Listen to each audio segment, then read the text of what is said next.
माँ स्वयं सारे तीर्थ चल कर के आते हैं। तो आपका ये गांव मथुरा, वृंदावन, काशी, प्रयाग जैसा पवित्र हो गया है। और वास्तव में जिस पर भगवान की कृपा हो उसी को भगवान अपनी कथा में खींच कर के ले आता है। तो आइए सभी लोग पहले एक बार राम स्तुति का पाठ करेंगे, उसके बाद छोटा सा कीर्तन, और फिर आज हम रामचरितमानस की महिमा में, प्रभु की महिमा में प्रवेश करेंगे। प्रेम से श्यावर रामचंद्र भगवान की जय। हनुमान जी महाराज की, मनकामनेश्वर महादेव की जय हो। सद्गुरुदेव भगवान की जय। गोस्वामी तुलसीदास जी महाराज की जय हो। बांके बिहारी लाल की जय हो। राधा रानी की जय हो। जय जय श्री राधे, जय जय श्री राधे, जय जय श्री राधे श्याम, जय जय श्री सीताराम।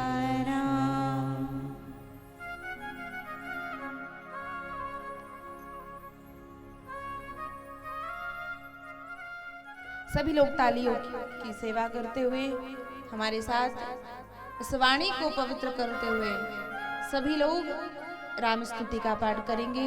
और उन भाइयों से निवेदन करती हूँ जो कथा में बैठ करके चप्पल जूते पहन करके बैठे, वो अपने अपने चप्पल जूतों को उतार दें, क्योंकि आप सत्संग में बैठे हुए हैं। कहाँ बैठे हुए? सत्संग में। और सत्संग एक मंदिर होता है।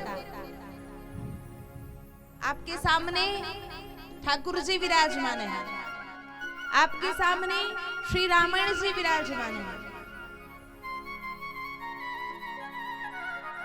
तो आप सभी लोग, और ये जो कुर्सियां लगी हुई है ना, ये बुजुर्गों के लिए लगी हुई है जिनकी कमर में दर्द होता है।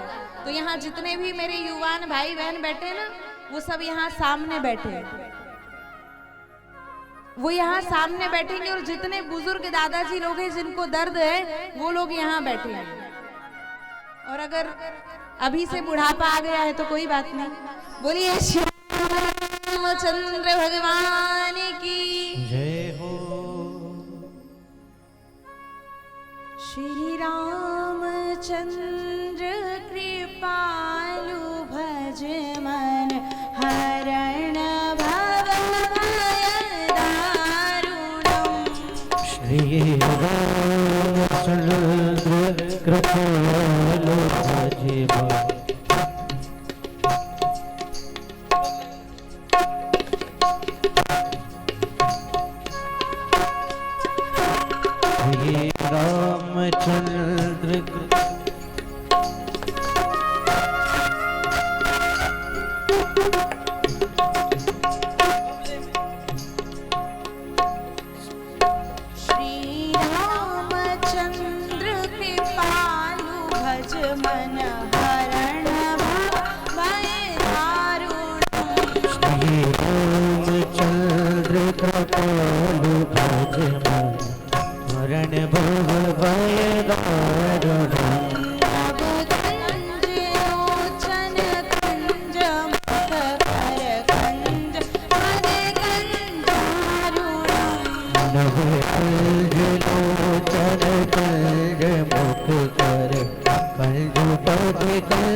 श्री जानी गौरी अनुकूल सिया यह हर्षई न जाय कहे मंजुल मंगल मूल बामंग फरकन लगे। प्रेम से बोलिए श्यावर रामचंद्र भगवान की जय हो। एक बार अपनी वाणी को पवित्र करते हुए आइए थोड़ी देर भगवान का नाम लेते हैं।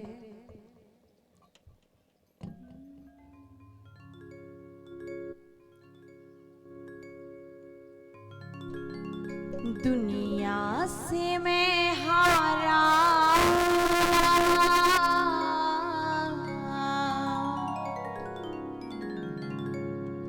दुनिया से मैं हारा तो आया तेरे द्वार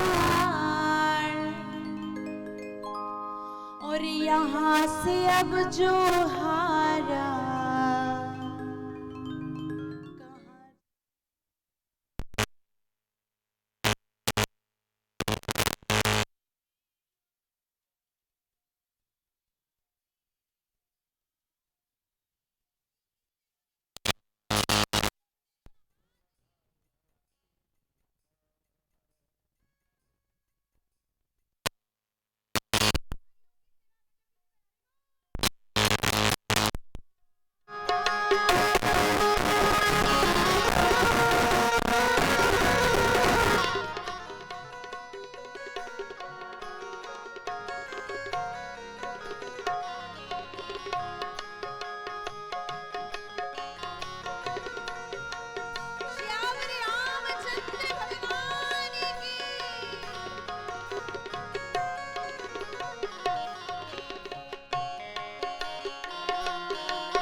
से मैं हारा तो आया तेरे द्वार। यहाँ से अब जो हारा कहाँ जाऊंगा भगवान। यहाँ से जो अब हारा तो जाऊंगा भगवान।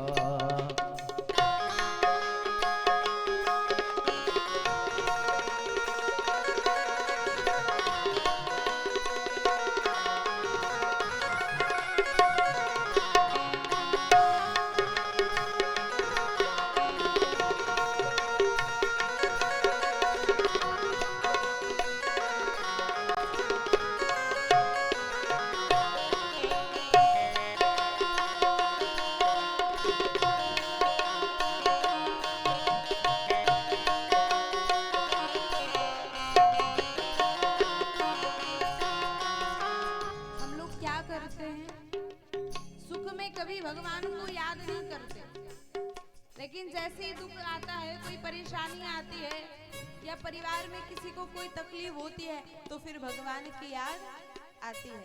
लेकिन अगर हम हर समय भगवान को याद करें ना तो कभी हमें दुख ही ना आए। सुख में कभी भी तेरी याद ना आई, दुख में प्रभु जी तुमसे प्रीत लगाई। दुख में प्रभु जी तुमसे प्रीत लगाई। सुख में प्रभु जी तुमसे प्रीत लगाई। सुख में प्रभु जी तुमसे प्रीत लगाई। सारा दोष है मेरा,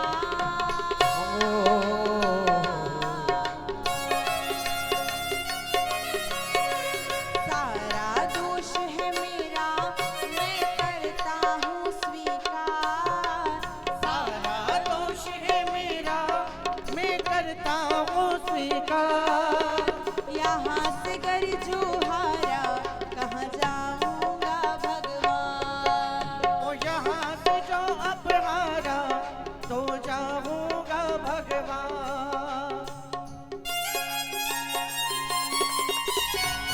हरि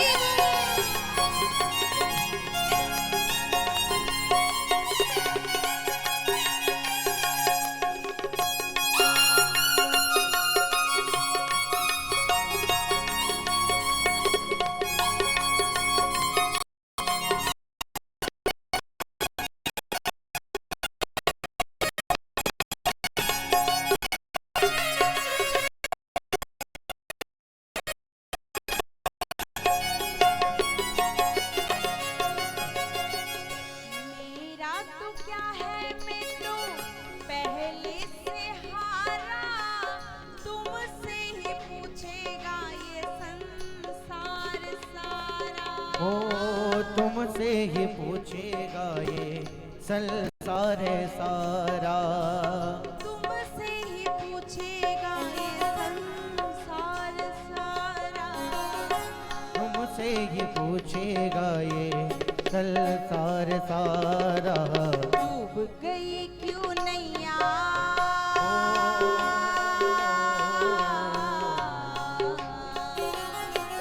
मेरी डूब गई क्यों नैया, तेरे रहते केवल डूब गई क्यों नैया, तेरे रहते केवल हाथ। यहाँ से कर जो हारा, कहाँ जाऊंगा सरकार।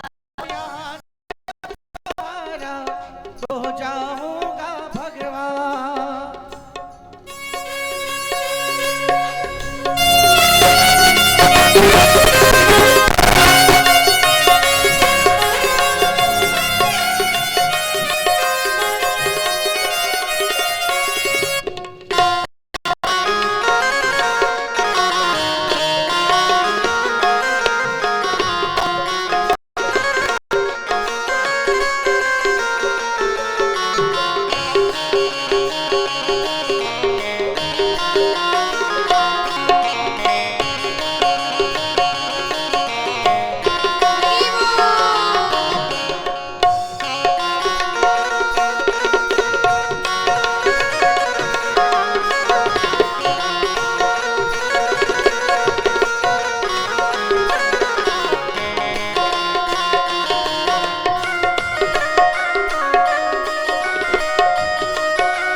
सब कुछ लुटा है, बस लाज बची है, तुझ पे कन्हैया मेरी आस टिकी है। ओ तुझ पे कन्हैया मेरी आस टिकी है।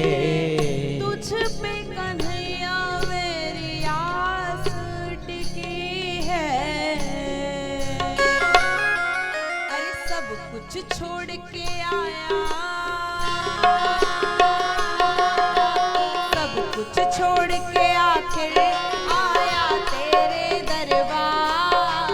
सब कुछ छोड़ के आके मैं आया रे तेरे द्वार। यहाँ से कर जो हारा, कहाँ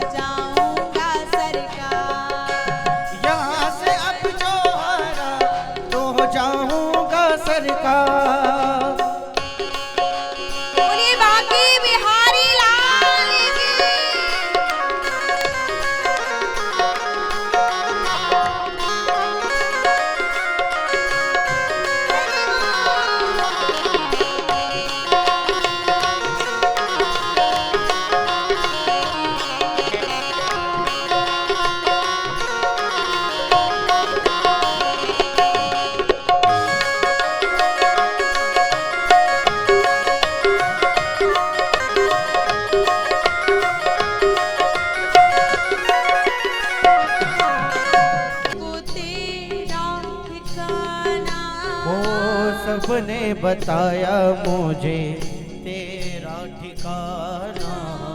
जिसको बताया मैंने अपना फसाना, सबने बताया मुझको तेरा ठिकाना। सबने बताया मुझे तेरा ठिकाना। सबने बताया मुझको तेरा ठिकाना। और अब सभी लोग भगवान से कहेंगे, अभी तक जिसने गाया हो या न गाया हो, लेकिन आखिरी लाइन सब लोग गाएंगे। क्या? सुना है तुम सुनते हो। किस किस को लगता है कि भगवान सबकी प्रार्थना सुनते हैं? भगवान ने तो उस गणिका को भी तार दिया, उस गीध को भी तार दिया, उस अजामिल को, उस शबरी को। तो क्या हमारा उद्धार नहीं होगा? बोलो। तो इसलिए भगवान से ताली बजाते हुए प्रार्थना करिए। सुना है तुम सुनते हो हम जैसों की पुकार। सुना है तुम सुनते हो हम जैसों की पुकार। यहाँ से गर जो हारा कहाँ जाऊंगा सरकार। यहाँ से गर जो गाया तो हो जाऊंगा सरकार। दुनिया से मैं हारा तो आया तेरे द्वार। दुनिया से जो हारा तो आया तेरे द्वार। यहाँ से गर जो हारा कहाँ जाऊंगा सरकार। यहाँ से गर जो हारा तो हो जाऊंगा सरकार। यहाँ से गर जो हारा कहाँ जाऊंगा सरकार।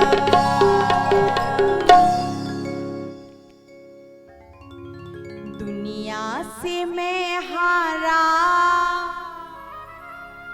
तो आया तेरे द्वार। यहाँ से गर जो हारा कहाँ जाऊंगा सरकार।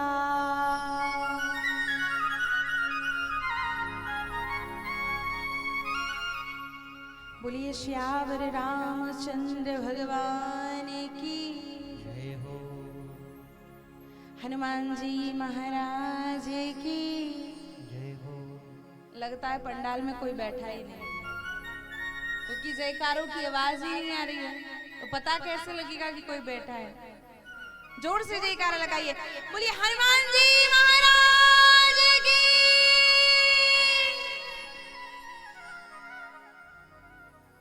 ऐसे जयकारा लगाया करो कि पता लगे कि कोई बैठा है कि नहीं पंडाल में।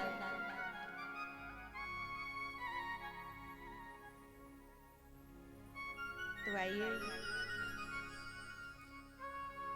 यह जो सुंदर रामचरितमानस है,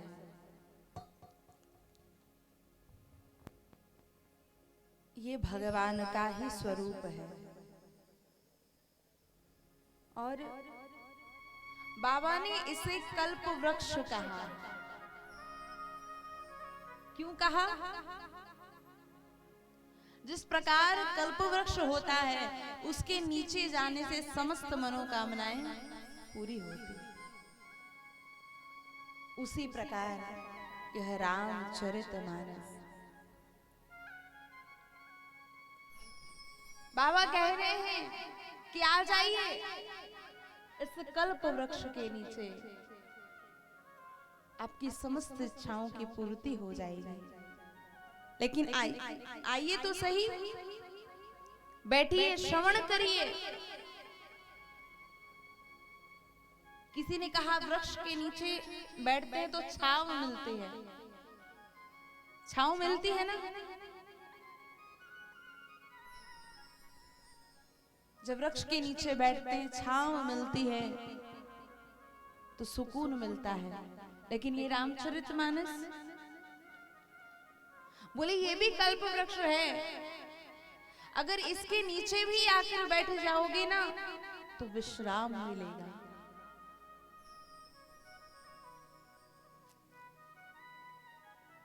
ये ऐसा पवित्र ग्रंथ है यह रामचरितमानस।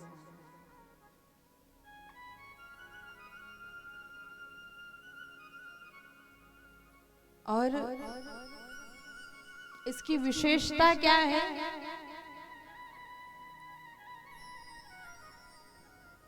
तो बोले इसकी ये विशेषता है कि कोई चाहे कि हमें गंगा जी में गोता लगाना है तो फिर जाना पड़ेगा, लेकिन यह रामचरितमानस रूपी गंगा ऐसी है कि जाना नहीं पड़ता, स्वयं हमारे द्वार पर चलकर के आ गया। क्योंकि जब हिमालय से बर्फ पिघलता है तो वह गंगा की धार बन जाती है, और जब भगवान की कृपा बरसती है तो किसी संत के मुख से यह रामचरितमानस की गंगा बह जाती है।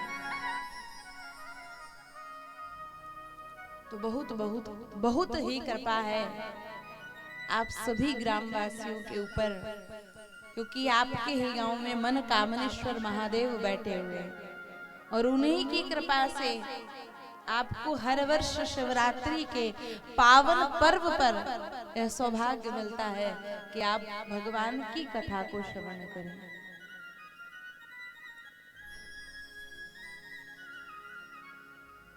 तो आइए इस रामचरितमानस में हम प्रवेश करते हैं।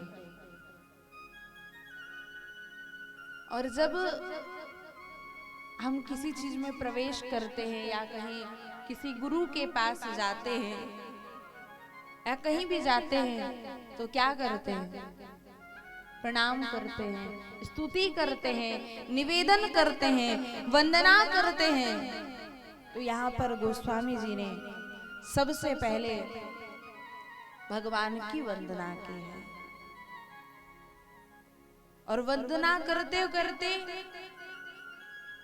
इस पृथ्वी के जितने भी जीव हैं, मनुष्य हैं, भूत प्रेत ब्राह्मण गुरु, सबकी वंदना की। बोले सबकी वंदना क्यों की? सबको प्रणाम क्यों किया? क्योंकि आप भी अभी का जो समय चल रहा है आप देखते, अगर किसी इतना बड़ा आयोजन किया है, अगर किसी छोटे से छोटे व्यक्ति को पूछना भूल गए या बोलना भूल गए तो क्या कहेगा वो? हमें तो बोला ही नहीं, हमें तो पूछा ही नहीं। इसलिए बाबा ने कहा कि मैं तो भक्ति करने जा रहा हूँ, मैं तो इतने बड़े ग्रंथ की रचना करने जा रहा हूँ, तो मुझे भी सबकी प्रार्थना कर लेनी चाहिए, सबको निवेदन, सबकी वंदना, सबकी स्तुति कर लेनी चाहिए। तो बाबा ने इस रामचरितमानस को जब लिखा, सबकी स्तुति की है। और जब मानस का आरंभ किया तो वर्ण शब्द से किया।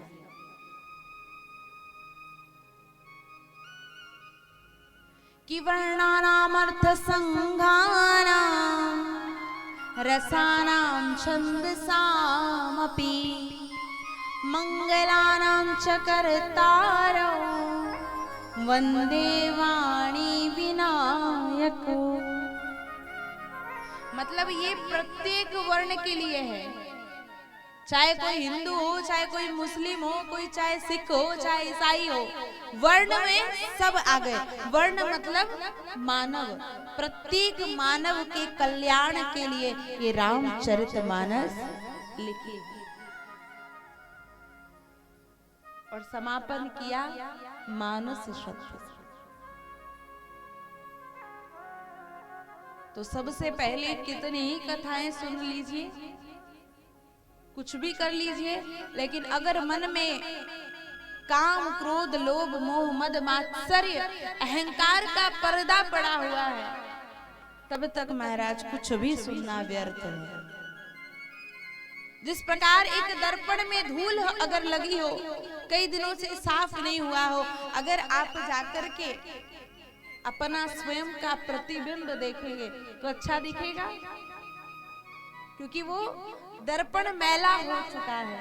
इसलिए अगर ये मन मैला हो गया है महाराज, तो वो परमात्मा की हम कितनी ही कथा सुन लें, लेकिन हमारे कोई काम में आने वाली नहीं है। इसलिए बाबा ने बहुत सुंदर चौपाई लिखी है।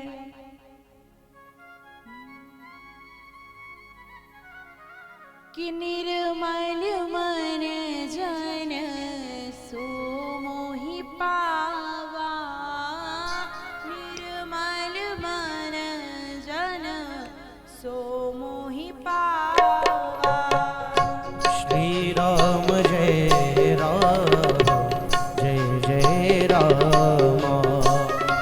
मोहे कपट छल छिद्र न भावा।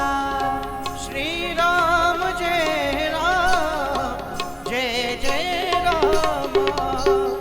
कलिजुग के नाम आधारा। श्री राम जय राम, जय जय राम। सुमिरे सुमिरे नर उतरा पारा। ओ श्री राम जय राम, जय जय राम। श्री राम जय राम, जय जय राम। श्री राम जय राम, जय जय राम।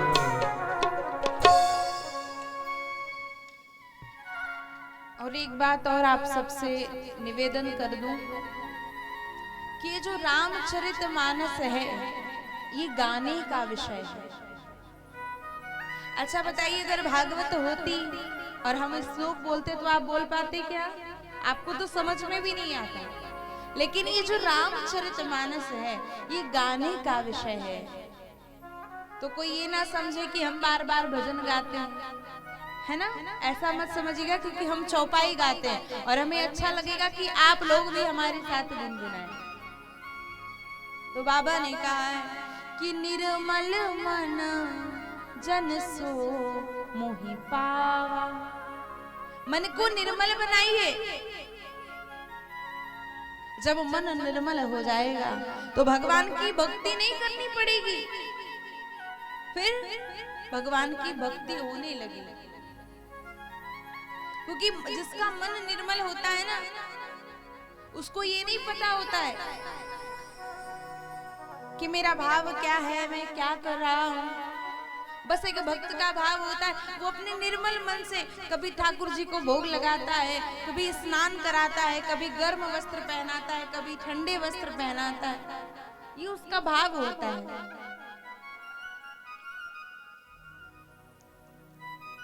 तो हमारा मन ऐसा हो जाए,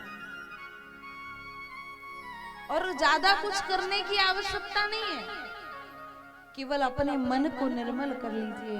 इस मन से काम, क्रोध, लोभ, मोह, अहंकार, मद, मात्सर्य का पर्दा हटा दीजिए और केवल भगवान का नाम लीजिए। क्योंकि कलयुग में केवल भगवान का नाम ही एक आधार है। कितना ही जप तप कर लीजिए, यज्ञ कर लीजिए, ध्यान कर लीजिए, लेकिन अगर प्रेम से, भक्ति से भगवान का नाम नहीं लिया तो महाराज कल्याण होने वाला, बोलो।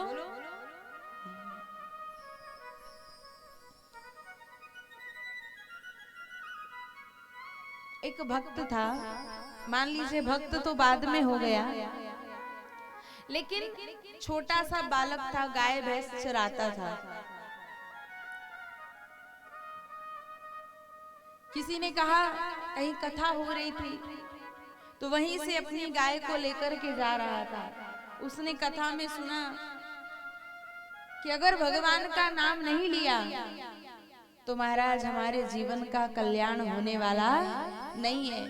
कि पुनरपि जननम पुनरपि मरणम पुनरपि जाननी जठरे शयनम। महाराज बार बार पुनरपि जननम पुनरपि मरणम। कोई जन्मता है तो खुशी होती है, लेकिन जब कोई मरता है तो कितना दुख होता है कि नहीं? तो पुनरपि जननम पुनरपि मरणम और पुनरपि जननी जठरे शयनम। बार बार माँ के गर्भ में आना, बार बार मरना, बार बार इतने कष्ट भोगना। महाराज ये आवागमन का चक्कर लगा ही रहेगा, तो क्या करना पड़ेगा? उसने सुना कि जो भगवान का नाम लेता है वो तर जाता है, उसे बार बार जन्म नहीं लेना पड़ता, उसे बार बार मरना नहीं पड़ता। अब उसने कहा कि मैं जाऊं, मुझे कौन भगवान का नाम देगा, मुझे कौन गुरु दीक्षा देगा? तो पहुंच गया वही महाराज जी के पास। बोले महाराज जी मुझे भी नाम दे दीजिए। अब उन्होंने कहा इसको क्या नाम दूं? ये तो गाय भैंस चराता है, इसको भगवान का नाम दूंगा, ये क्या नाम लेगा? ये तो कह देगा मुझे तो समय ही नहीं है। जैसे ही इतना सुना, महाराज जी के चरण पकड़ लिए। बोले महाराज मुझे भी भगवान का नाम दे दीजिए।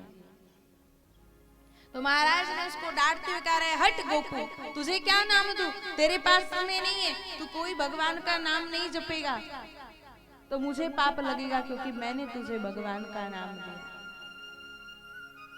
छोटा सा बालक तो था ही, मन में बात बैठ गई और उसने सुन लिया। क्या नाम सुना? गोपू। तो वो गोपू गोपू ही जपने लगा। अब जिधर भी गैया जाए दिन रात गोपू गोपू गोपू, बस गाय भैंस को चराता और दिन रात गोपू गोपू ही बोलता रहता। बहुत समय बीत गया। अब तो एक दिन उसको लगा कि मैं तो इतने समय से भगवान का ये नाम ले रहा हूँ, गोपू गोपू, अब क्या होगा? भगवान तो मिले ही नहीं। तो बैठ गया कि ना तो अब भगवान का नाम लूंगा, ना गाय चराने जाऊंगा और ना ही कुछ खाऊंगा ना पीऊंगा, देखता हूं भगवान कैसे नहीं आते।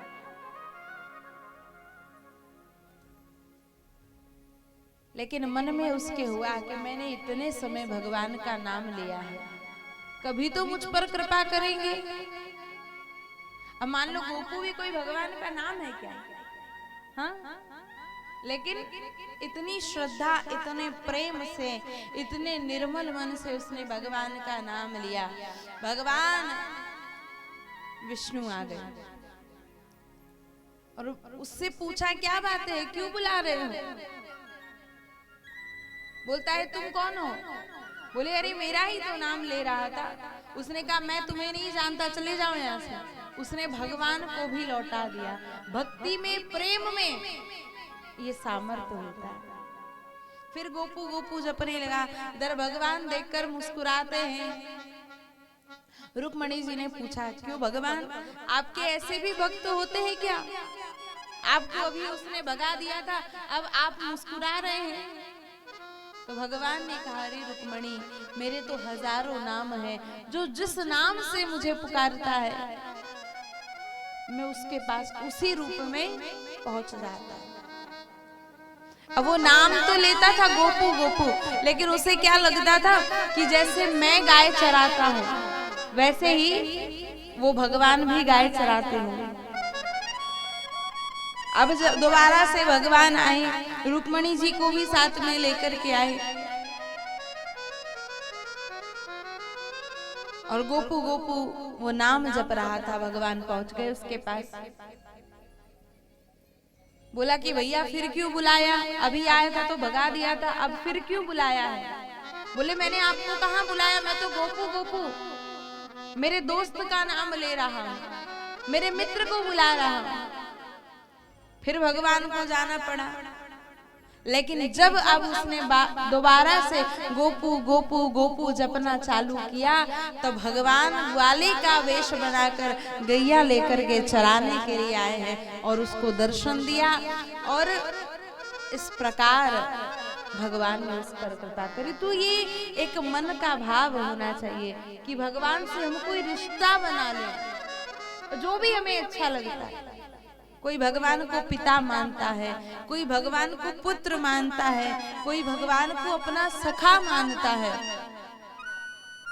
कोई भगवान को अपना भाई मानता है।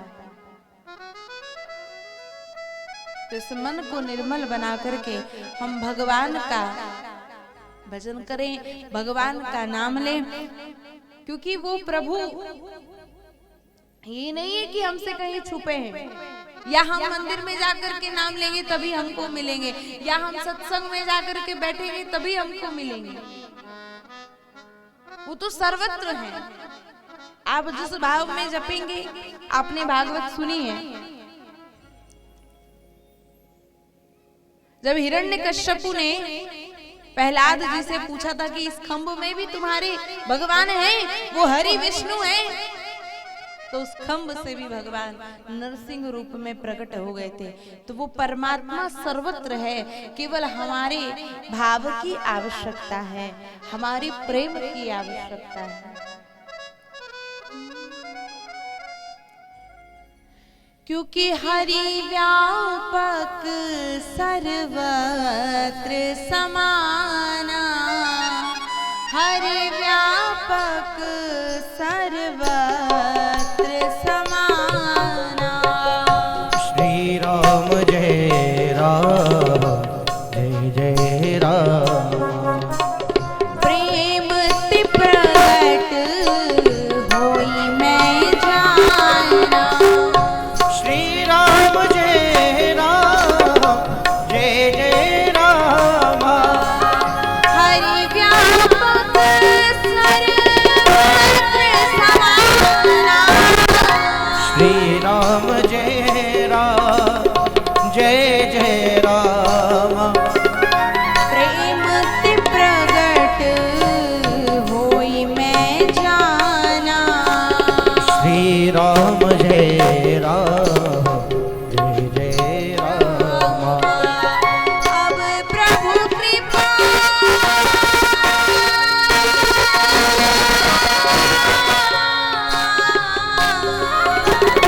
अब प्रभु कृपा करो एहि भांति।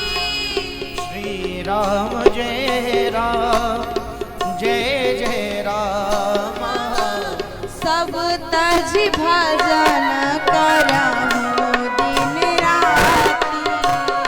श्री राम जय राम, जय जय राम। श्री राम जय राम, जय जय राम। श्री राम जय राम,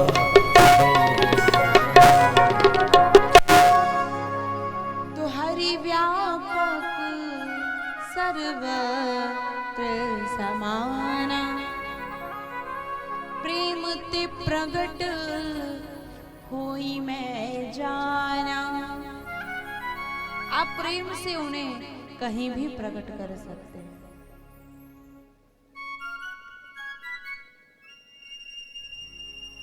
केवल मन में प्रेम होना चाहिए। आप यहाँ बैठे हो, लेकिन मन में ये भाव करके बैठे हैं कि जिस प्रकार जो पहले के भक्त हुए, भगवान ये नहीं कहते कि घर छोड़ दीजिए, परिवार छोड़ दीजिए, आप जहां हैं वहां रहिए, वहीं रह करके भगवान को प्रेम करिए, अपने आप को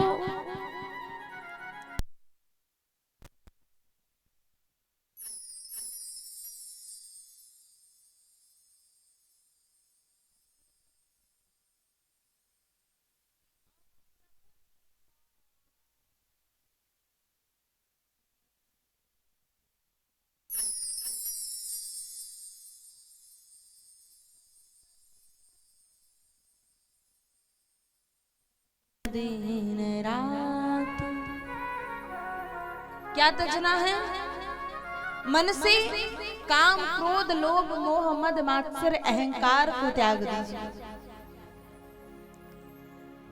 क्योंकि जितनी उम्र बीतती जाती है ना महाराज, उतना ही लोभ बढ़ता जाता है।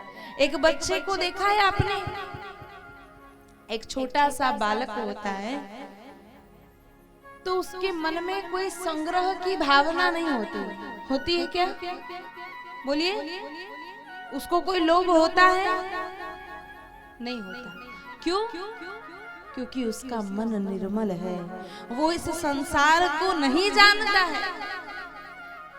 लेकिन जैसे ही वो बड़ा हुआ, पढ़ने लग गया, तो फिर उसके अंदर लोभ आ गया। अब मैं खूब पढ़ाई करूंगा, खूब मेहनत करूंगा, और जब मेरी अच्छी नौकरी लग जाएगी तो मैं खूब पैसे कमाऊंगा। जब अच्छे पैसे कमाऊंगा तो मेरा अच्छा सा घर होगा, मेरे पास गाड़ी होगी, अच्छी जगह मेरी शादी होगी। फिर और जब थोड़ी उम्र बढ़ेगी तो फिर लगेगा ये जमीन खरीद लूं, ये प्रॉपर्टी बना लूं। तो उसका लोभ बढ़ता ही जाता है।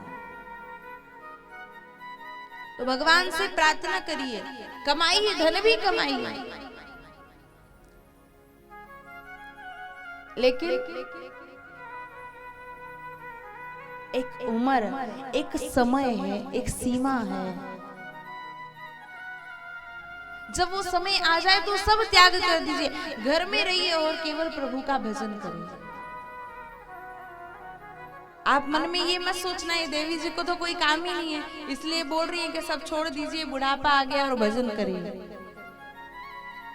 क्योंकि कई लोग कहते हैं हमें तो इतना काम है, अरे कौन हमारी खेती संभालेगा, कौन हमारा काम करेगा। लेकिन मन में विचार करिए कि जिस दिन हमारी दो आंखें बंद हो जाती है उस दिन भी तो कोई करता होगा ना, करता है कि नहीं। तो फिर पूरा जीवन अगर हम इसी में गुजार दें कि हमें ये करना है, हमें वो करना है, नहीं तो हमारे बच्चे क्या करेंगे। और ऐसे ही बुढ़ापा आ गया और अब महाराज चलने का समय आ गया।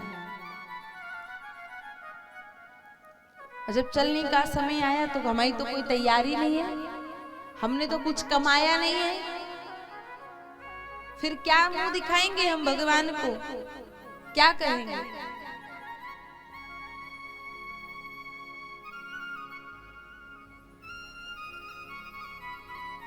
क्योंकि हमें यहाँ से जाना है तो अकेले ही जाना है।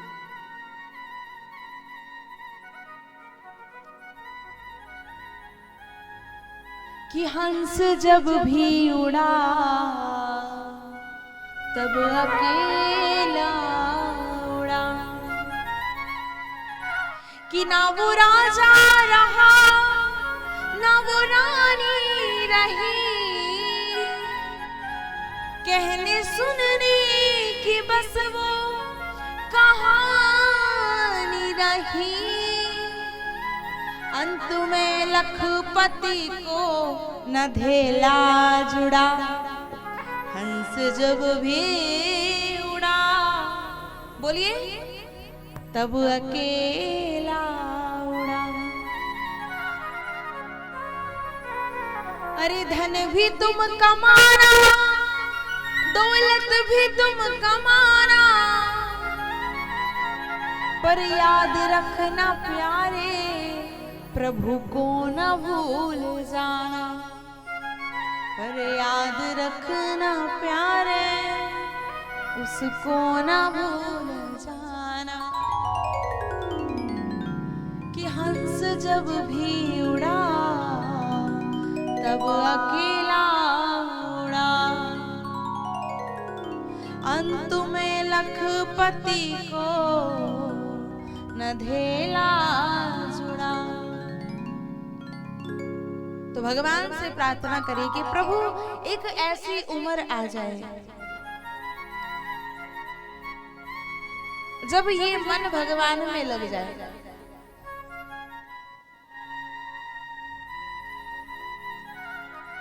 क्योंकि 50 तक की उम्र में संतों का भाव है कि 50 तक की उम्र में घर में रहिए, लेकिन जैसे ही 51 की गिनती चालू होती है ना, तो क्या लगता है गिनती में 51, 52, मतलब वन की ओर इशारा हो रहा है कि महाराज अब भजन करिए।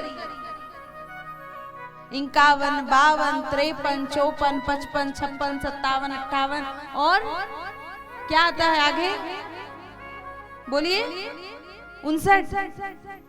आपके यहाँ की गिनती में बोलने में और मेरे यहाँ की बोलने में अंतर है, क्योंकि ये यूपी क्षेत्र आ गया और मैं एमपी की हूँ। तो जो 59 की जो गिनती है ना, वहां बोल रहे हैं 60, मतलब 60 का मतलब मूर्ख होता है। अगर इतनी उम्र तक भी अगर हमने भगवान का भजन नहीं किया तो महाराज हम मूर्ख हैं। क्योंकि हम सब जानते हैं, क्या जानते हैं कि महाराज बुढ़ापा आ गया, बाल सफेद हो गए, लेकिन क्या करें महाराज, हम तो डाई लगा लें लेकिन बुढ़े नहीं दिखेंगे। सही है कि नहीं? और उसके बाद में आता है 60, मतलब अब तो हम पूरे ही सट हैं। अगर इतनी उम्र तक भी हम घर को छोड़ करके अगर भगवान का भजन नहीं करते हैं। बोलिए श्यावर रामचंद्र भगवान की। लेकिन हमें घर नहीं छोड़ना है, घर में रहिए, भगवान की कथा सुनिए और भगवान का भजन करिए। तो ये सुंदर चौपाई बाबा ने लिखी थे कि उस परमात्मा को पाने के लिए हमें कहीं नहीं जाना, हम जहाँ रहेंगे वहाँ ही भगवान हमारे लिए प्रकट हो सकते हैं। 7 कांड की रचना की है, अपने मन को सुख देने के लिए बाबा ने यह रामचरितमानस लिखा है। आज हम यहाँ बैठ करके कथा सुन रहे हैं तो हमें को तो सुख मिल रहा है कि किसी दूसरे को मिल रहा है, बताइए। तो बाबा ने अपने सुख के लिए इस कथा को लिखा था, लेकिन ये भगवान की कृपा है कि आज ये पूरे संसार को सुखी कर रही है। जिसके मन में अशांति है, एक बार आकर के भगवान से प्रार्थना कीजिए। इस कल्प वृक्ष के नीचे, यह रामचरितमानस के नीचे आपके समस्त दुखों का हरण करने की शक्ति यह रामचरितमानस में। एक बार आ जाइए, सिर्फ एक बार।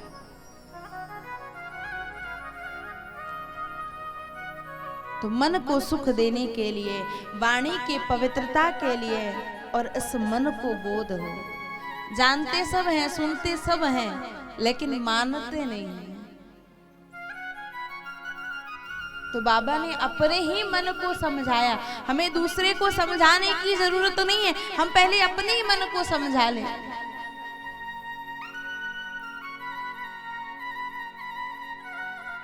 क्योंकि यहाँ मन की गति अटपटी और छटपट लखे न कोई, और जो मन की खटपट मिटे तो चटपट दर्शन होए। मन की खटपट मिट जाए महाराज। तो बाबा ने अपने मन को ही समझाया है, मेरे मन को बोध हो, इसलिए ये रामचरितमानस की रचना की।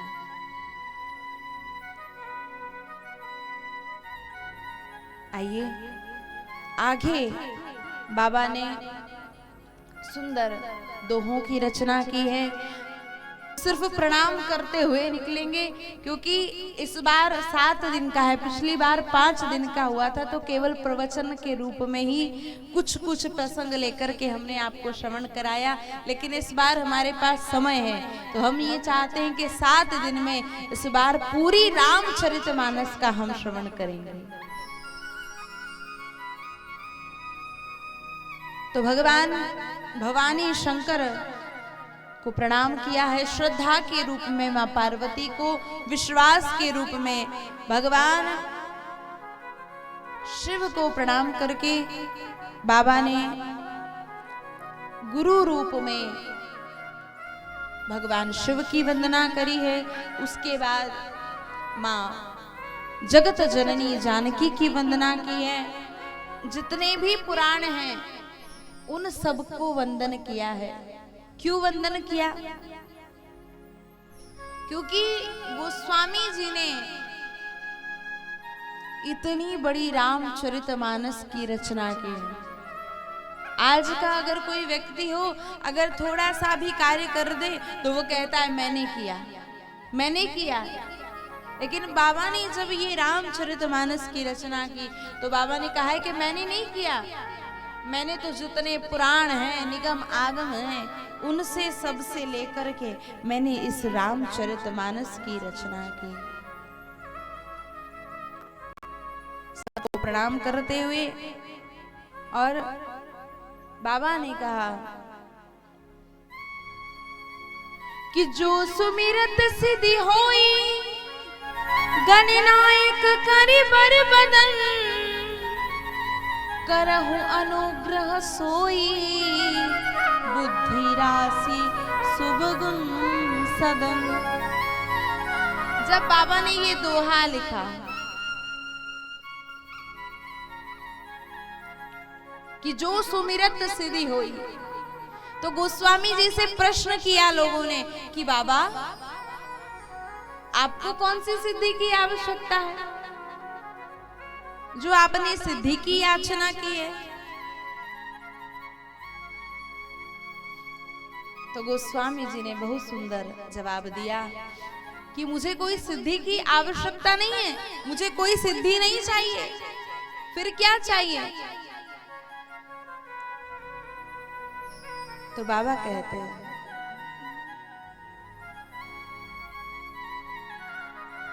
कि सीता राम चरण रति मोरे अनुदिन बड़ा हूँ अनुग्रह तोरे अनुदिन बड़ा हूँ अनुग्रह तोरे। श्री राम जय राम जय जय राम श्री राम जय राम जय जय राम श्री राम जय राम जय जय राम।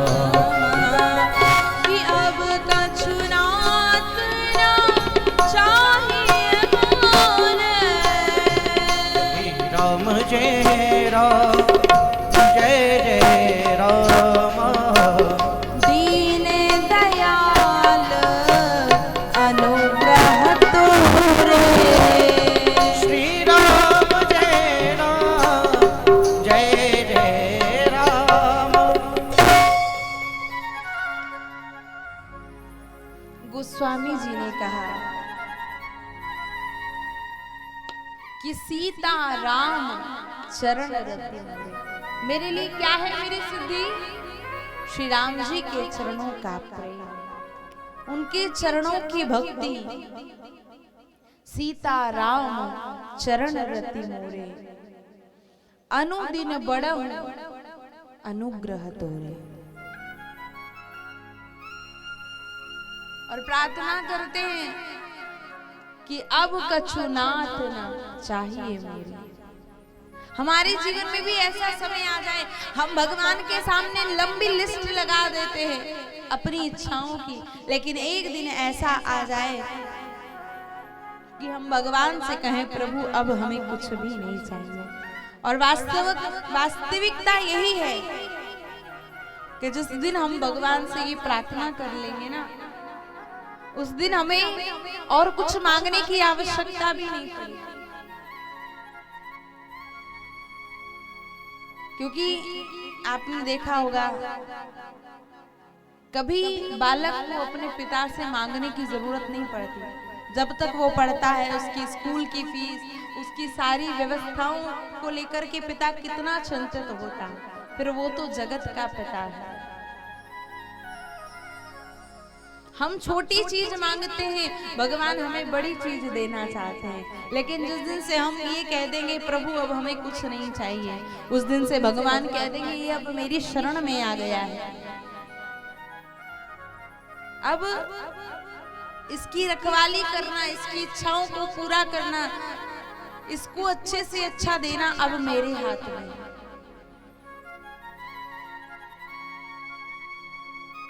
और भगवान ने कहा भी है, झूठी बात नहीं है, रामचरितमानस में हर एक चीज का प्रमाण है।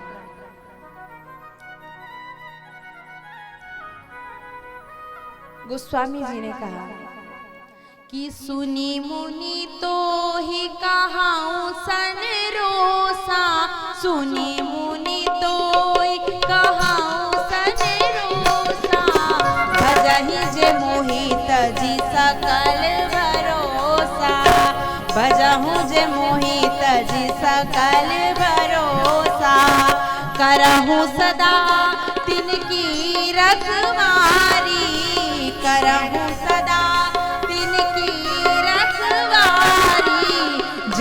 बालक ही राख महतारी। श्री राम जय भजहि जे मोहि तजी सकल भरोसा। बताइए किस किस को भगवान पर भरोसा है? हाथ ऊपर करो। जिसको भगवान पे भरोसा है, बस इतने लोगों को ही, बाकी को नहीं है क्या? शर्म लग रही होगी। कोई बात नहीं, मैं भगवान से प्रार्थना कर दूंगी कि इन लोगों को भरोसा नहीं है, आप देख लेना। क्योंकि मैं जब आप लोगों को देख पा रही हूँ इसी पंडाल में बैठकर, तो उनकी दृष्टि से तो कोई छुपा ही नहीं। सही है कि नहीं? तो भगवान कह रहे हैं कि जो सारे भरोसों को छोड़ करके केवल मेरी भक्ति करता है, उसको कि करहूं सदा तिनकी रखवारी। माँ काम भी करती है लेकिन वो अपने बेटे को देखती रहती है। वो जानती कहीं गिर ना जाए, इसको लग ना जाए, कहीं इसको भूख तो नहीं लगी है, इसको प्यास तो नहीं लगी है। उसी तरह अगर इस मन को भगवान के लिए समर्पित कर दोगे तो उस परमात्मा को पता है कि कब आपको क्या चीज की आवश्यकता है। इसलिए मन से भगवान के श्री चरणों में पहुंच जाइए। उसके बाद में गोस्वामी जी ने ये कहा है कि भगवान की कृपा से तो सब कुछ संभव है। कि मूक होई वाचाल पंगु चढ़े गिरिवर गहन। महाराज, जिस पर भगवान की कृपा हो जाए तो गूंगा व्यक्ति भी बोलने लगता है, लंगड़ा व्यक्ति भी पर्वत पर चढ़ जाता है। ये उनकी कृपा की महिमा है। उसके बाद में भगवान विष्णु को प्रणाम किया, जिनका सुंदर आकार है, जो शेष पर शयन करते हैं। वो प्रभु, वो क्षीर सागर पर शयन करने वाले भगवान सदा मेरे हृदय में वास करे। भगवान को प्रणाम करने के बाद गुरुदेव की वंदना की। अभी तक सबको प्रणाम किया, लेकिन जब गुरुदेव की बारी आई तो गुरुदेव को वंदन किया है कि बंदा हूँ गुरु पद कंज, कृपा सिंधु नर रूप हरि, महामोहतम कुंज, जासु वचन रवि कर निकर। गुरु के चरणों की वंदना की है। बंदा गुरु पद कंज, क्योंकि एक गुरुदेव भगवान में ही ऐसा सामर्थ्य है जो हमारे जीवन के अंधकार को नष्ट कर सकते हैं।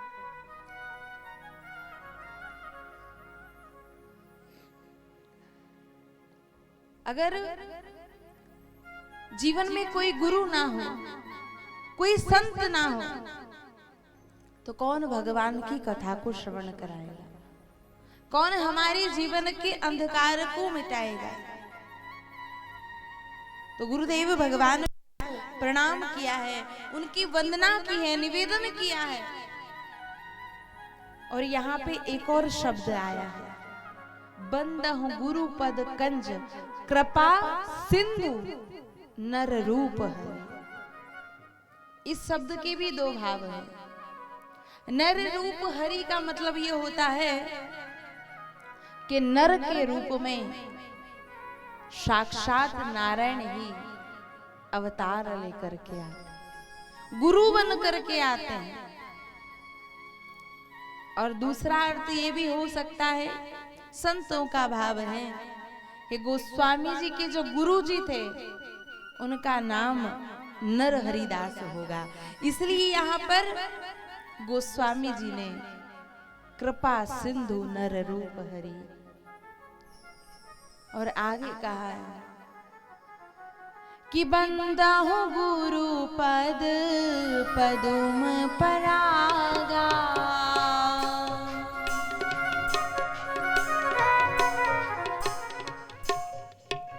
सुरुचि सुवास सरस अनुरागा। श्री राम जय राम जय जय राम। मैं गुरुदेव भगवान के चरणों की वंदना करता हूँ।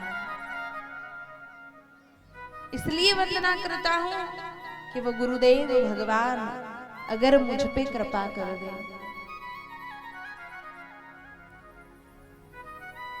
तो मुझे भगवान को जानने में देरी नहीं लगेगी, भगवान को पाने में देरी नहीं लगेगी।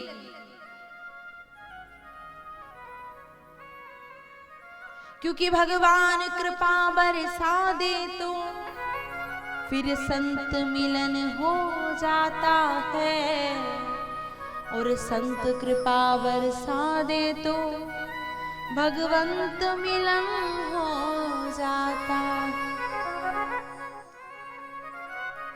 आगे के प्रसंग में आप श्रवण करेंगे कि सती जी ने कथा तो सुनी थी, लेकिन उन्होंने संत का सम्मान नहीं किया था। उन्होंने गुरु को प्रणाम तक नहीं किया, इसलिए उनको भगवान मिल गए, भगवान का दर्शन हुआ, लेकिन फिर भी वो भगवान को पहचान नहीं पाई। क्यों? क्योंकि उनके जीवन में सत्संग नहीं आया था, गुरु की संत की कृपा नहीं थी। इसलिए यहाँ पे गोस्वामी जी ने निवेदन किया, प्रार्थना की, बंद हूँ गुरु पद पदुम परागा, सुरुचि सुवास सरस अनुरागा। क्योंकि गुरुदेव की कृपा से महाराज ऐसी दृष्टि हो जाती है कि जिसमें देखो उसमें भगवान का दर्शन होने लगता है। मीरा जी की दृष्टि कैसी हो गई थी, नामदेव जी की दृष्टि कैसी हो गई थी कि महाराज जीव में भी उन्हें भगवान का दर्शन होता की दृष्टि मीरा की निराली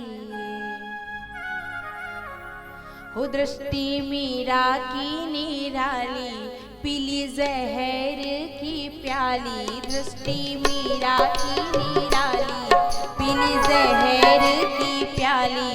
ऐसा गिरधर बसाया हर श्वास में, ऐसा प्रभु को बसाया हर श्वास में। आया जब काला नाग, आया जब काला नाग, बोली धन्य मेरे भाग, बोली धन्य मेरे भाग। प्रभु आए हो सांप के लिबास में, प्रभु आए हो सांप के लिबास में। वो मेरी बिगड़ी बनाई दीनानाथ ने, मेरी बिगड़ी बनाई दीनानाथ ने। वो कण कण में है झांकी भगवान की, वो कण कण में है झांकी भगवान की। वो किसी सूझ वाली आंख ने पहचान की।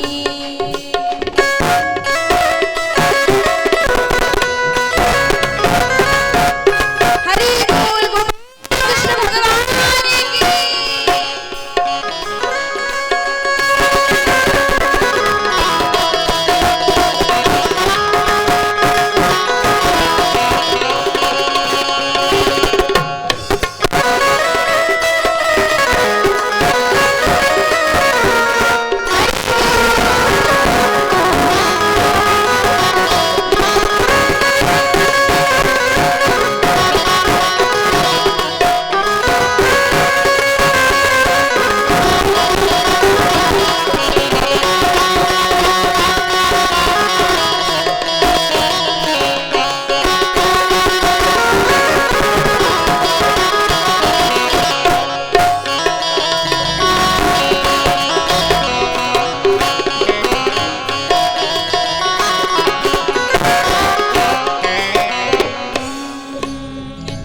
नामदेव ने पकाई, देव ने पकाई, रोटी कुत्ते ने उठाई, रोटी कुत्ते ने उठाई।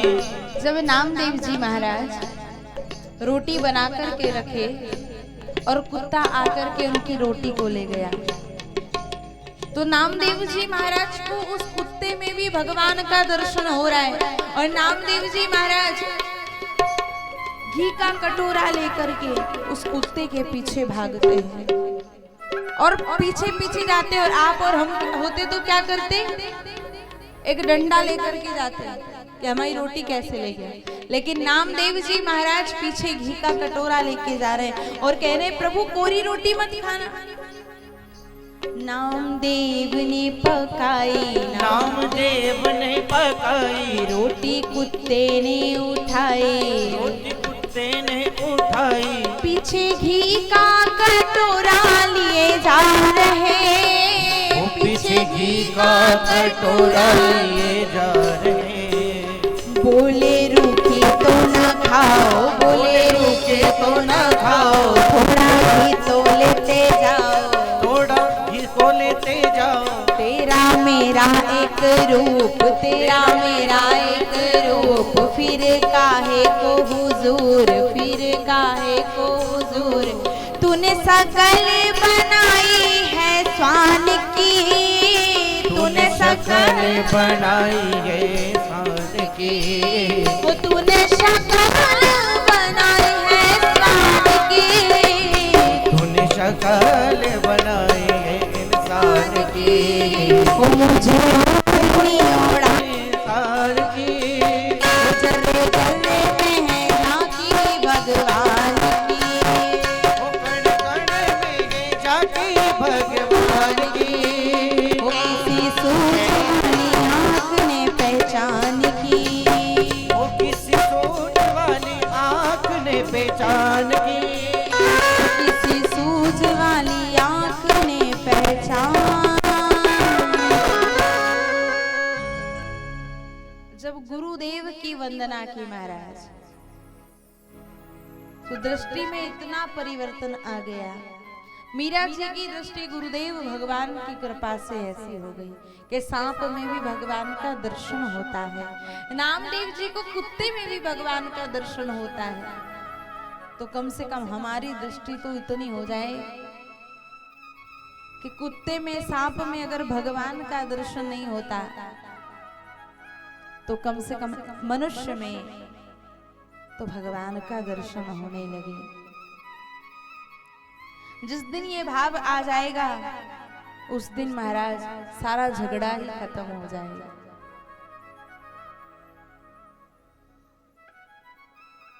या हर व्यक्ति, हर छोटे से छोटा जीव उसी परमात्मा की संतान है, सब कुछ भगवान का है।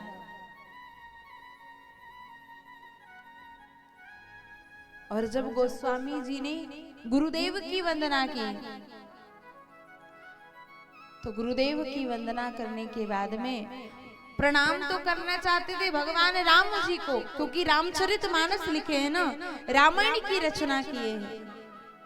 लेकिन जब सब दृष्टि में भगवान नजर आने लगे तो सबसे पहले इस पृथ्वी के देवता ब्राह्मणों की वंदना की है, क्योंकि इस पृथ्वी का जो देवता है वो ब्राह्मण है।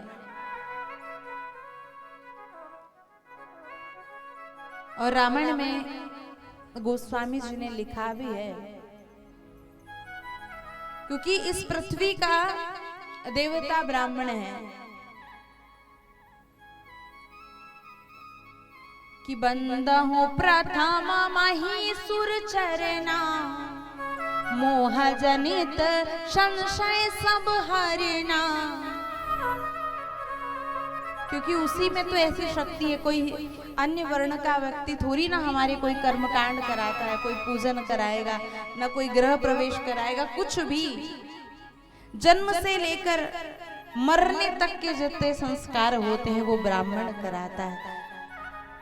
इसलिए इस पृथ्वी का देवता ब्राह्मणों को माना गया है। तो ब्राह्मण की वंदना की है गोस्वामी जी ने।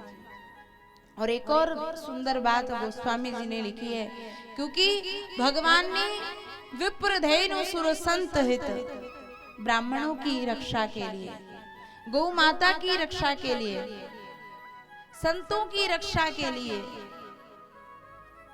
देवताओं की रक्षा के लिए इस पृथ्वी पर अवतार लिया। लेकिन आज की समाज की ये दुर्दशा है महाराज, ना ब्राह्मणों का सम्मान रह गया है, ना संतों का सम्मान रह गया है, ना कोई गोमाता की रक्षा करता है और ना ही कोई देवताओं की रक्षा करता है। मंदिर में चोरी हो रही तो हो जाए महाराज, मंदिर का अधूरा निर्माण पड़ा है तो पड़ा रहे, हम अपनी बिल्डिंगों को बना बना के तैयार कर लेंगे, लेकिन जहां हमारे भगवान बैठे हुए, देवता बैठे हुए, हम वो नहीं बनवा सकते पहले। तो जिनके लिए भगवान ने अवतार लिया, अगर उनका अपमान होगा, अगर उनकी रक्षा नहीं होगी, तो फिर क्या होगा समाज का, क्या होगा इस संसार का।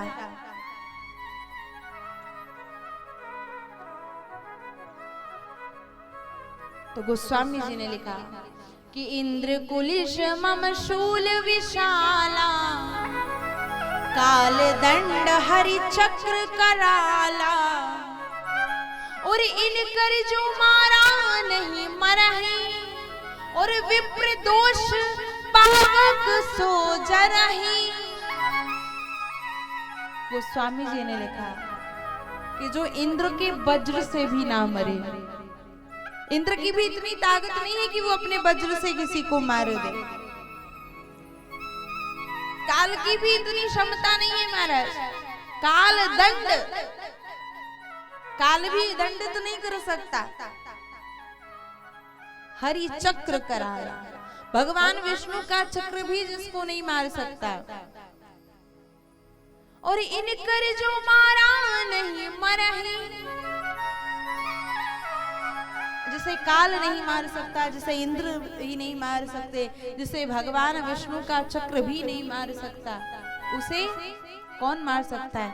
कि विप्रदोष पावक सो जरही। महाराज इतनी शक्ति थी पहले के ब्राह्मणों में कि अगर क्रोध में आकर किसी को श्राप दे दे महाराज, तो भगवान भी उसे नहीं मार सकते। लेकिन जिसने ब्राह्मण का अपमान किया है और ब्राह्मण ने जिसको श्राप दे दिया है महाराज, वो पूर्ण हो जाता था, होता था कि नहीं? लेकिन आज के समय में कोई ब्राह्मण श्राप दे या न दे, लेकिन कल्याण जरूर कर देता है आशीर्वाद देके। बोलिए श्याम रामचंद्र भगवान की। तो गोस्वामी जी ने ब्राह्मणों की वंदना की है, साधु संतों की वंदना की है, और उसके बाद में गोस्वामी जी ने सीधे भगवान के स्वभाव की वंदना की है। कैसा स्वभाव है? सरल स्वभाव न मन कुटिलाई। हमने सबसे पहले ही कह दिया था, क्योंकि भगवान का स्वभाव सरल है, मन में कोई कपट नहीं है, कोई कुटिलता नहीं है, इसलिए भगवान को निर्मल मन जन सो मोहि पावा, इसलिए भगवान को निर्मल मन ही प्रिय है महाराज।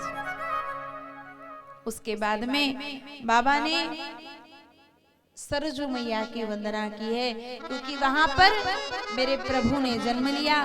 तीनों मैयाओं को प्रणाम किया है, तीनों माताओं को प्रणाम किया, क्योंकि एक जननी में, एक माँ में ही इतनी शक्ति है महाराज कि वो भगवान को भी जन्म दे सकती है।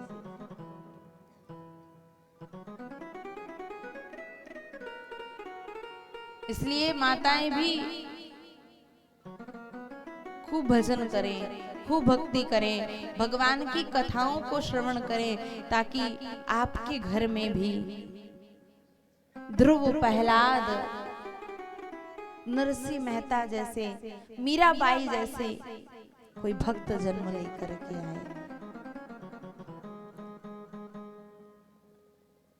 तभी हमारा माँ कहलाना सार्थक है, वरना बच्चे तो कुत्ता बिल्ली सबके होते हैं, लेकिन जब किसी ग्रस्त के घर में कोई संतान आती है, भगवान की भक्ति करने वाली आती है, तो उसे भगवान शिव धन्यवाद देते हैं कि धन्यम माता पिता धन्यम गोत्र धन्यम कुलोद्भवः धन्यां च वसुधा देवी सर्वस्याद् हरिभक्तता। भगवान शिव कह रहे हैं पार्वती, धन्यम माता पिता धन्य, उनकी माता धन्य है, उनके पिता धन्य है, उनका गोत्र धन्य है, उनका कुल धन्य है, वो वसुधा, वो भूमि धन्य है। धन्यम माता पिता धन्यम गोत्र धन्यम कुलोद्भव धन्यां च वसुधा देवी, वो पृथ्वी धन्य है महाराज, वो भूमि धन्य है जहां पर कोई भगवान की भक्ति करने वाला जन्म लेकर के आता है। इसलिए बाबा ने तीनों माताओं को प्रणाम किया है, जहां पर मेरे प्रभु ने, मेरे राम जी अवतार लेकर के आए हैं, और उसके बाद में महाराज दशरथ को प्रणाम किया। जब गोस्वामी जी ने दशरथ जी को प्रणाम किया, दशरथ जी के प्रणाम करते ही लोगों ने एक प्रश्न किया कि गोस्वामी जी आप तो भक्त हैं और आपने किसी राजा की वंदना क्यों की? तो गोस्वामी जी ने कहा नहीं, मैंने किसी राजा की वंदना नहीं की है। बोले मैंने भक्त की वंदना की है। कैसा भक्त? जिसने राम जी के वन में जाते ही राम विरह से दूर होकर जिसने अपने प्राणों को त्याग दिया, मैंने ऐसे राम जी की वंदना की। कि बंदा हुआ अवध भुआ सत्य प्रेम जहि राम पद कि बिछुरत दीन दयाल प्रिय तनु त्रन इव परिहर्यु। कैसे वंदना की? क्योंकि महाराज बंदा हूं अवध भुआल, मैं महाराज दशरथ जी की वंदना करता हूं, क्योंकि उनका राम जी के चरणों में महाराज अगाध प्रेम था, सच्चा प्रेम था। बिछुरत दीन दयाल, राम जी जैसे ही वन में गए, राम जी के बिछुड़ते ही महाराज दशरथ ने एक तिनके के समान अपने प्राणों को त्याग दिया। इसलिए मैं महाराज दशरथ की वंदना करता हूँ। उसके बाद में पूरे परिवार को गोस्वामी जी ने वंदन किया, प्रणाम किया, और अंत में महाराज भरत जी के चरणों में वंदन किया। क्यों?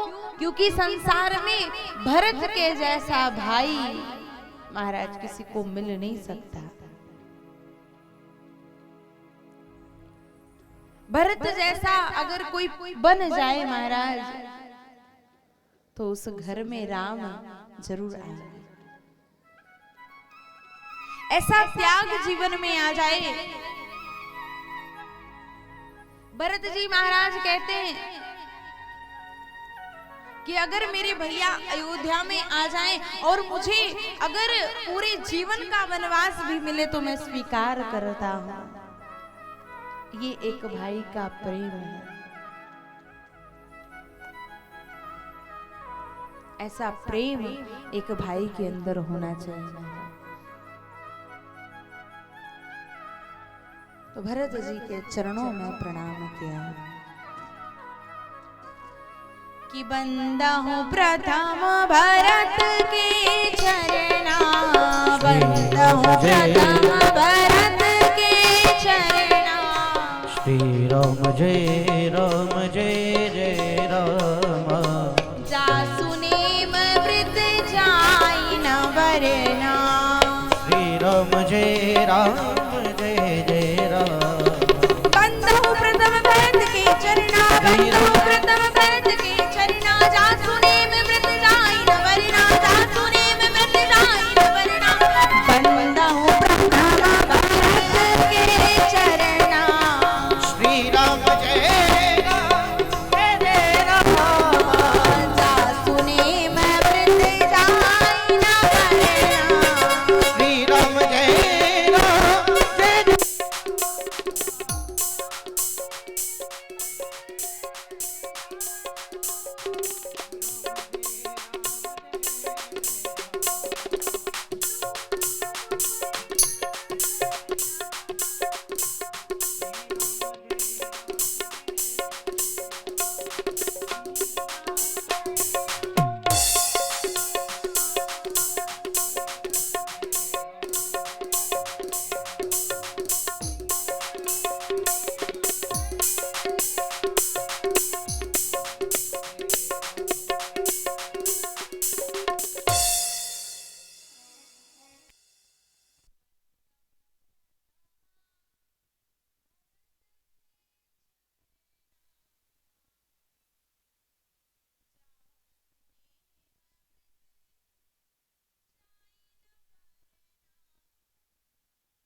जाते हैं। हमें पता नहीं लगता अगर हमारे अंदर लोभ बढ़ जाए, हमें पता नहीं लगता अगर हमारे अंदर काम बढ़ जाए, क्रोध बढ़ जाए, मोह बढ़ जाए।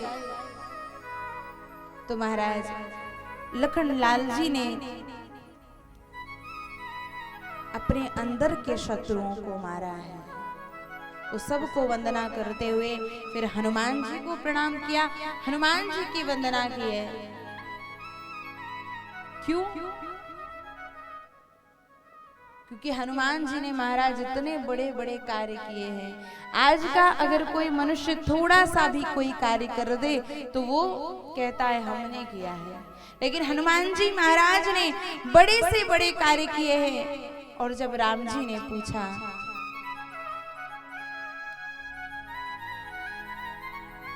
कि हनुमान ये सब कैसे संभव हुआ, तो हनुमान जी ने एक ही बात कही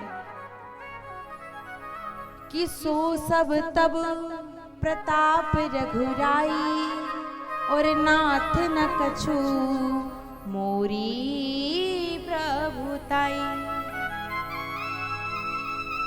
मैंने कुछ भी नहीं किया, ये सब तो आपकी कृपा से हुआ है। इसलिए भगवान को भी कहना पड़ा श्री हनुमान जी के लिए कि सुनो कपितो ही समान उपकारी,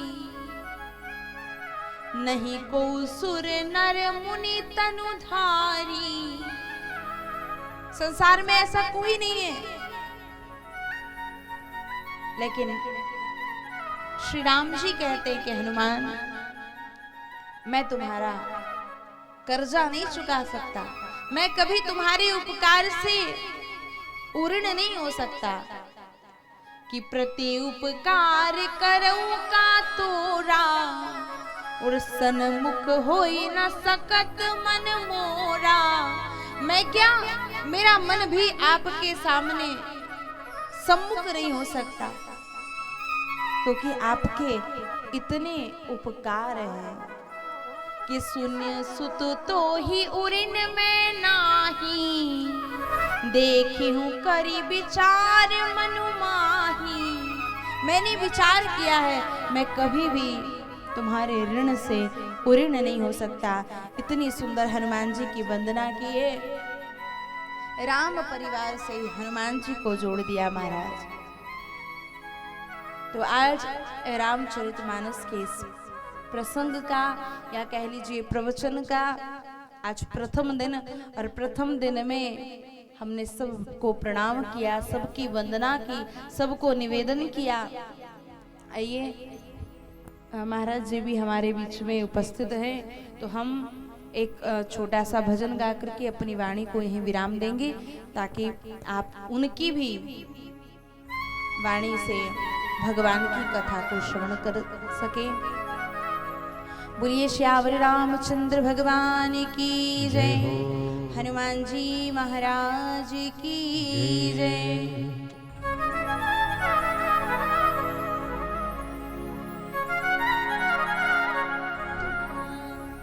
अरे राम नाम गंगा सुगम बही जाए,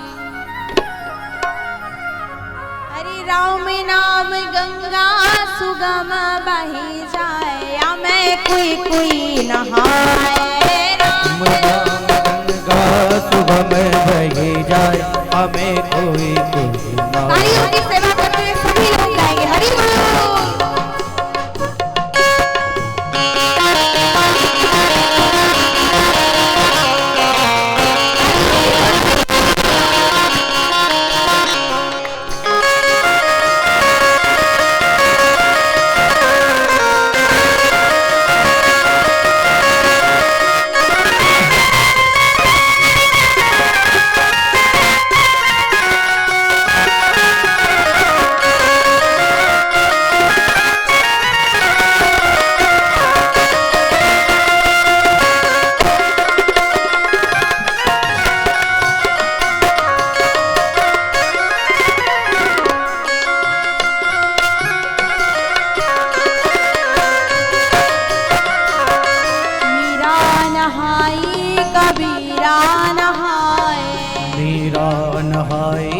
कबीरा नहाए, मीरा नहाई कबीरा नहाए, ओ मीरा नहाए कबीरा नहाए, तुलसी नहाए जिन्हें मानस रचाए, तुलसी नहाए जिन्हें मानस रचाए, या मैं कोई नहाए, या मैं कोई नहाए, ओ या मैं कोई नहाए।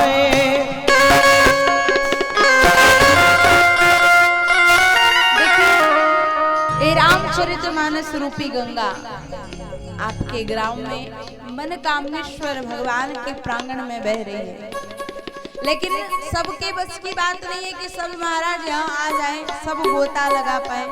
जिसको बाबा बुलाएंगे वही आकर के उनके प्रांगण में बैठेगा, और जब प्रांगण में बैठे हो आ गए हो, भगवान ने बुलाया है, तो दोनों हाथ से तालियों की सेवा करते हुए मुंह से गाइए, क्योंकि अभी गा सकते हैं, लेकिन जब बुढ़ापा आ जाएगा, जब ये जीवा नहीं हिलेगी, तो महाराज फिर क्या कहोगे। जब थी कि बोलने को मुख दिया तो बोलता नहीं, हरि नाम बोलने मुख खोलता नहीं, और आज का ना बोलना उस दिन तुझे याद आएगा, जब बोलना तो चाहेगा पर बोल नहीं पाएगा। इसलिए दोनों हाथ ऊपर उठा के तालियों की सेवा करते हुए सुगम बही जाए हमें कोई कोई नहाए। राम राम गंगा सुगम बही जाए हमें कोई कोई नहाए। गोपी नहाई ग्वाले नहाए, ओ गोपी नहाई ग्वाले नहाए। गोपी नहाई ग्वाले नहाए, ओ गोपी नहाई ग्वाले नहाए। राधा नहाई जिन्हें मन में बसाए, राधा नहाए जिन्हें मन में बसाए। हमें कोई कोई नहाए, हमें कोई कोई नहाए।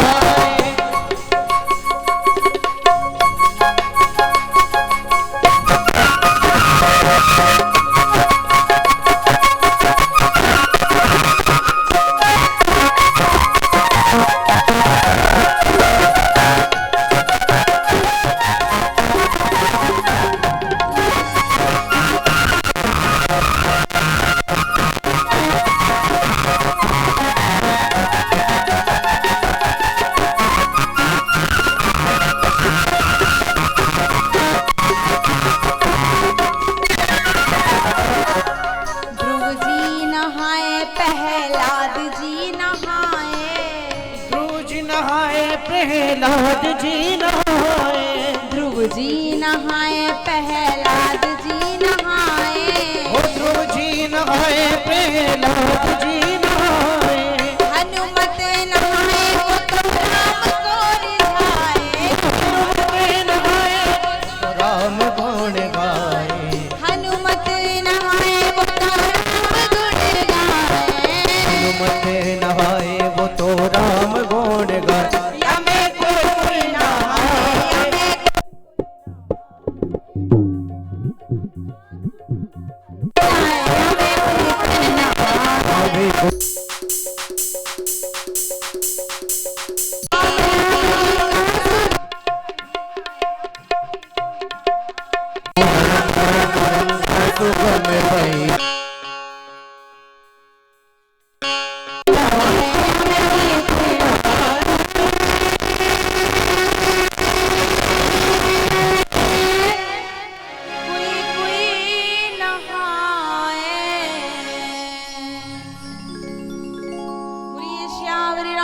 चंद्र भगवान की जय हो।